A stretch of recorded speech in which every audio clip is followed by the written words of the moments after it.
how to be the best version of yourself.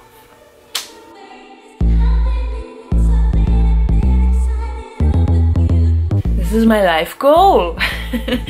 I honestly knew I wanted to film today because it's been a while since I've like filmed sit down, and I've been learning a lot and just in a place of renewal and growth. And so if you want to know how to be the best version of yourself, keep watching. You have to want to change. You may have clicked on this because you were interested in what I had to say, or you're just truly in a place where you have an existing need to fulfill that, like, who am I? And, you know, am I valuable to others? I want more purpose. I want more confidence. Like, and I feel like that's an underlining need that we all have as humans, not just women, but like, I feel like everyone has that need. But not only do you have to want to change, I think it's the realization that it's not about what can fulfill us. It's about how we can fulfill our purpose. There's gonna be things that we wanna fulfill our needs right now, or fulfill or satisfy an emptiness that we have. But in all, it's like, no, we have to push back that and say, what am I going to do? Does that make sense? Because as humans, we're never satisfied. Never. Like, for a short period of time, and you'll fulfill that with something, a materialistic thing, a person, you know, a thing, like whatever it is, like you're fulfilling that, and it's just going to be an ongoing cycle of like, what can we have? And so I think that you have to want to change, and you have to realize that it's not about what we can do to fulfill us, but how we can fulfill our purpose. The second thing that came to my mind is there needs to be room for growth. I literally visualized a flower in a pot, and it's sitting on your windowsill, and you planted that seed and it started to grow, and it's this cute little flower, and you love it, and you look at it every time you're cooking or you're in the kitchen, and you're just like, oh, the sun is shining, you have to water this plant, and then it, you know, it blooms, and it's like this beautiful little flower. There's gonna come a point in our lives where, if it hasn't happened already, we get to a point where we can't grow anymore, or we think we can't grow anymore. And, you know, we think we have a lot of answers, and you know, we're doing the best we can, and this is who I am. And like, at the same time, you're like, wow, like I wish that other things around me would just like happen, or I wish like there would be a change in my life, or like I would find love, or I would have a baby, or I would, you know, have a promotion. And like, I visualize the plant, and it's like, I can't grow anymore. For each individual, each flower, there's this pot that's a boundary for the roots. And so I see like the pot being toxic people in your life that are hindering your growth. I see addictions and putting our trust and faith into things that are not solid foundations.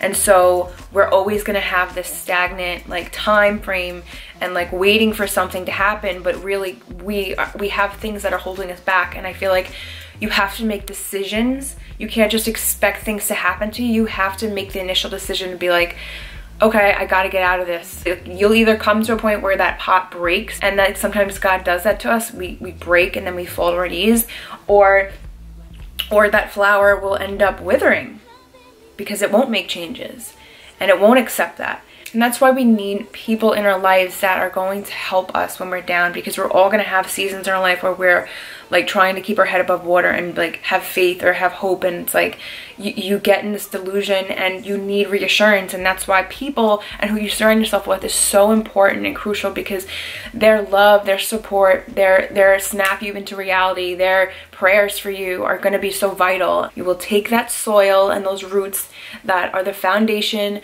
that are of your faith and the people around you that are valuable, and you take that and you put it into a larger pot, because you'll never grow if you stay in that little pot.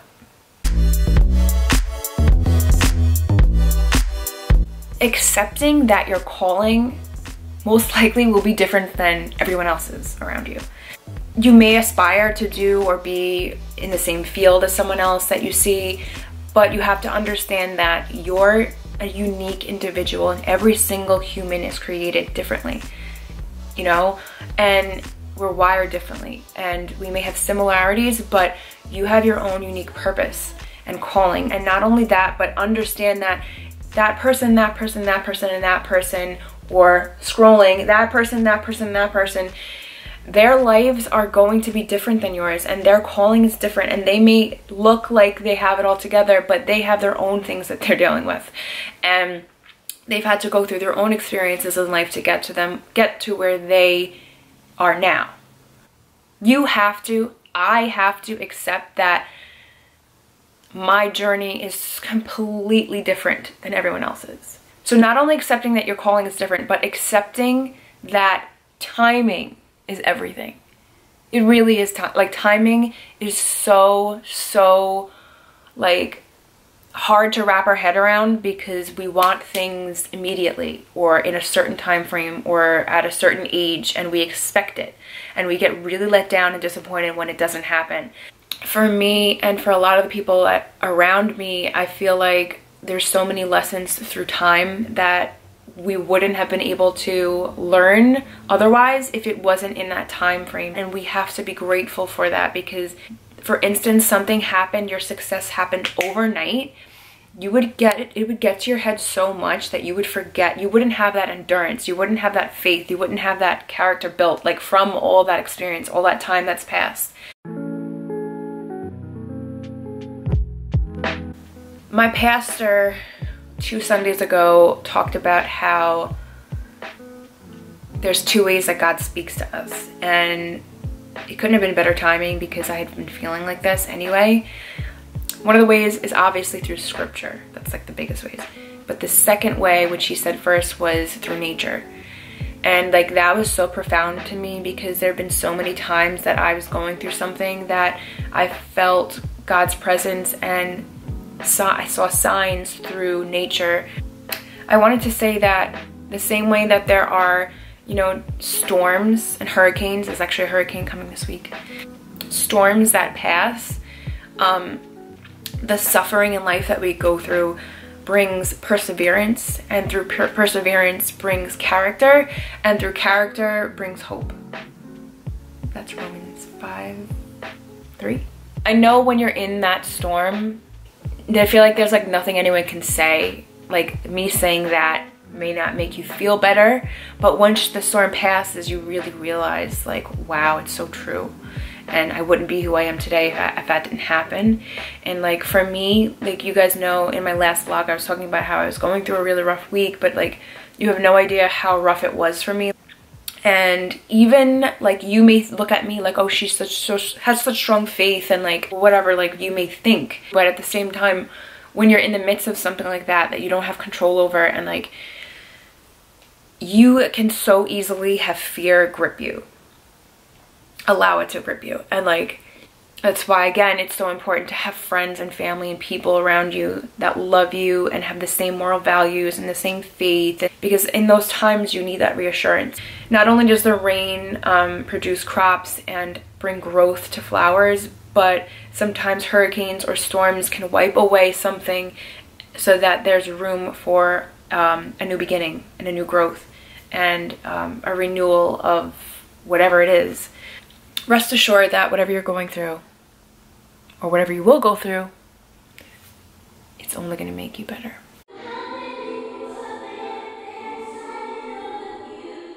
You can't be like others.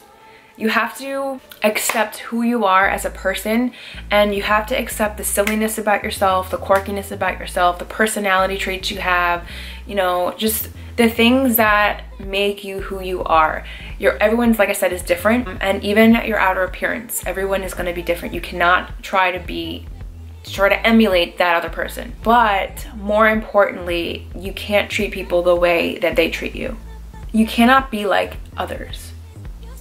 And I saw something on social media that was this girl talking about, like, oh, I'm this, I'm that, like I'm a really cool person, and some people might think that, and then you know, like then some people could be like, oh, she's a, you know, like she's this and that, like, and that's, you know what, that's because you know, I treat you the way you treat me. Like if you're gonna treat me a certain way, then you're gonna get that side. But if you're nice with me and you're cool with me, then I'm gonna be cool. Like, and like I thought to myself, I feel like that's how a lot of us think.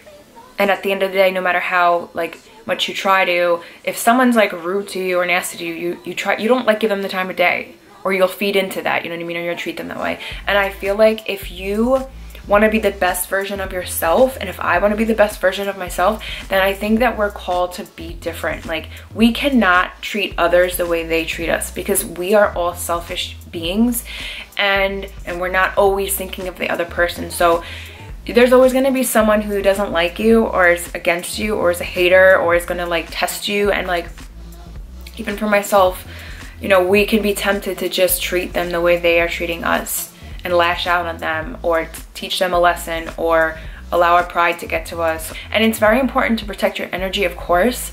And so you shouldn't have to like be fake or friends with everyone, but you can still uphold yourself to a higher standard, and not allow the way that they're feeling, the way that their ugliness comes out of them, and allow that to make you the same way. That's what you don't want to do. Lastly, I say this for last because I think it is probably the least important, but I also think that it is important. So I feel that there's always a time in your life where you need to reinvent yourself. And I think that your appearance, making a change in that symbolizes like change or growth. I don't know, I feel like that. Like you think of like all the successful people in the music industry, how they've reinvented themselves time and time again, and that's what has kept them relevant. I know it's like completely like a different realm, like we're talking about each individual as a human, not as like a celebrity, but I still feel like all my life I've always wanted to like, that's why fashion is really cool, because it's constantly changing and like reinventing. But I don't know, I feel like if you're in a new stage of your life, you should kind of resemble that. It doesn't mean that you have to constantly change everything. Why do you think women like cut their hair or do something crazy to their hair every time there's a breakup? Because it's like freeing, and we are doing something new, and I want to look good and feel refreshed. There's something that symbolizes like a renewal or a change, and like it doesn't have to always necessarily be that dramatic, but I feel like hair is a big thing, you know, your style, a scent. So even if it's just stepping out of your comfort zone and doing something like you wouldn't normally do, or just something that's exciting or different for you, like taking a certain class or traveling or doing something out of the ordinary. So what should I do? Guys, what should I do? It's different. So that is all I wanted to say. I love you guys truly so much. So I hope this was helpful for you, and comment your thoughts, subscribe if you haven't already, and I love you. I'll see you in my next video. Ciao.